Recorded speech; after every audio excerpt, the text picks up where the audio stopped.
Hey guys, अब दसैँ सिद्धियो मासु सिद्धियो। अब खसीको खुट्टा चाहिँ रहेको थियो। यो खुट्टाको रेसिपी आज म सेयर गर्दैछु है सबैमाझ।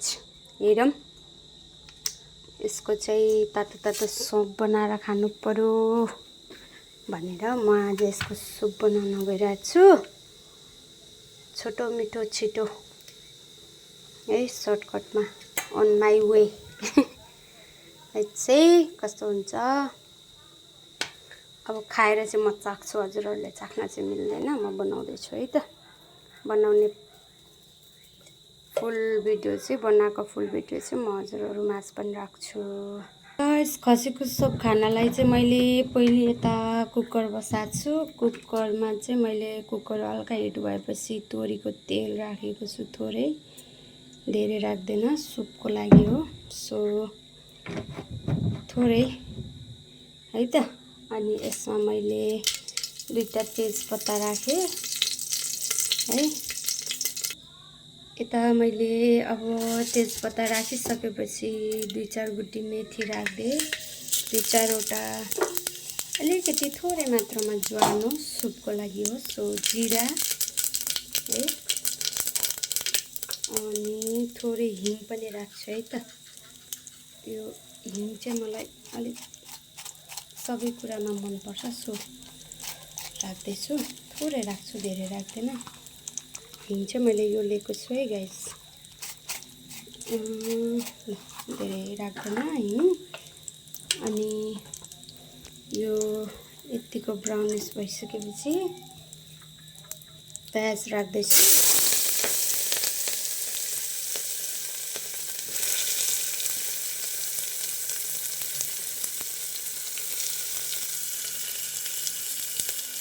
प्याज पनि यता मैले राखिसकेँ।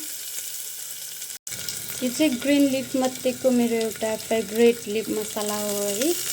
यो प्याजको पत्ता पनि होइन, लसुनको पत्ता पनि होइन, के हो तपाईँहरूलाई थाहा छ होला सायद। म चाहिँ यसलाई डुङडुङे भनेर चिन्छु हाम्रो भाषामा है, हाम्रो ठाउँमा चाहिँ।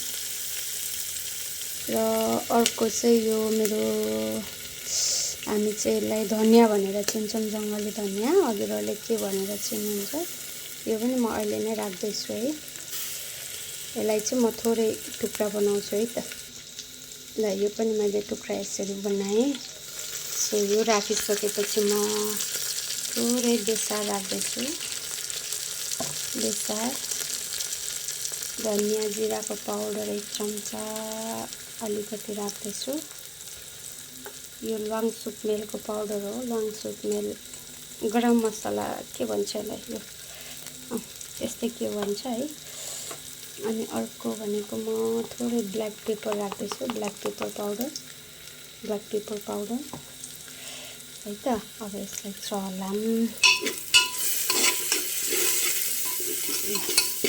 यतिको भइसकेपछि चाहिँ देख्नु भएन क्या होला। यतिको भइसकेपछि मैले टमाटर राख्दैछु है।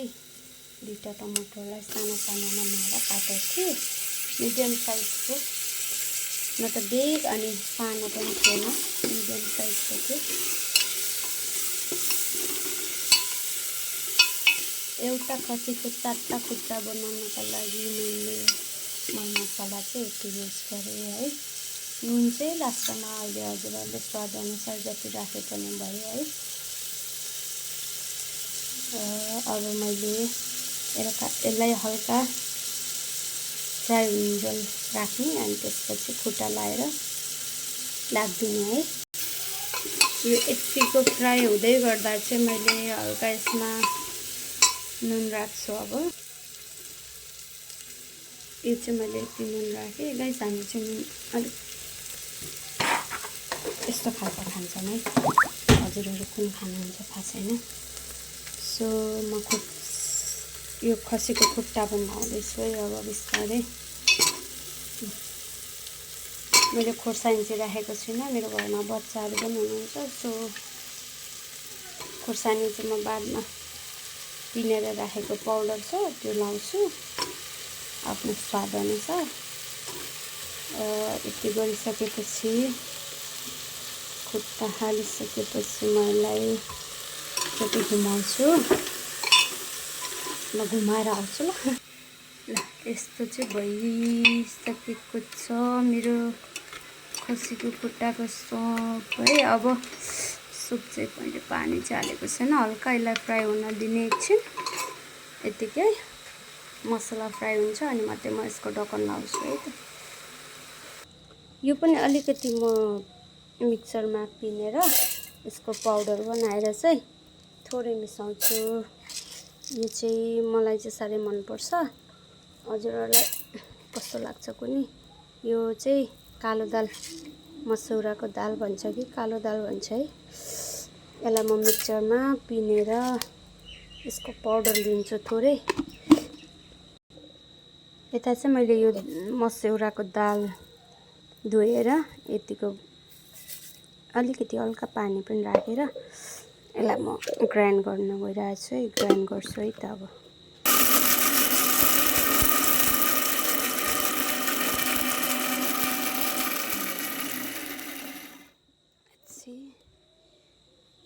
यतिको चाहिँ भएर पिनिसकेको छ। अब म दाल पनि म सँगै राख्दैछु है। मसौराको पाउडर भन्ने कि दाल भन्ने है, यति राखेको छु।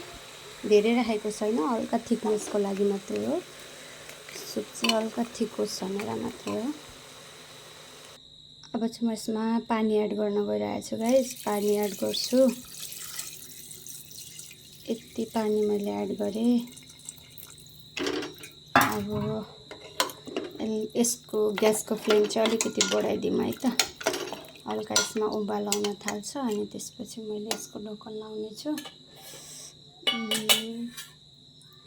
फ्लेम बढाइदिउँ। हाई फ्लेममा पकाउँ अब एकछिन। यो यतिको उबाल आउँदै गर्दा चाहिँ मैले अब यसको ढक्कन लाउँछु र सानो फ्लेममा म लगभग 7-8 सिटी चाहिँ लगाउँछु है त प्रेसर कुकरमा। मेरो विचारमा 5-6 सिटीमा चाहिँ पाक्छ होला, 7-8 सिटीमा चाहिँ है। ल यो अब म सानो फ्लेम बनाएर यसलाई ढक्कन लाएर बनाउँछु बिस्तारै। यसको चाहिँ मैले ढक्कन लगाइवरी पनि राखिसकेको छु। हल्का उबाल आइरहेछ।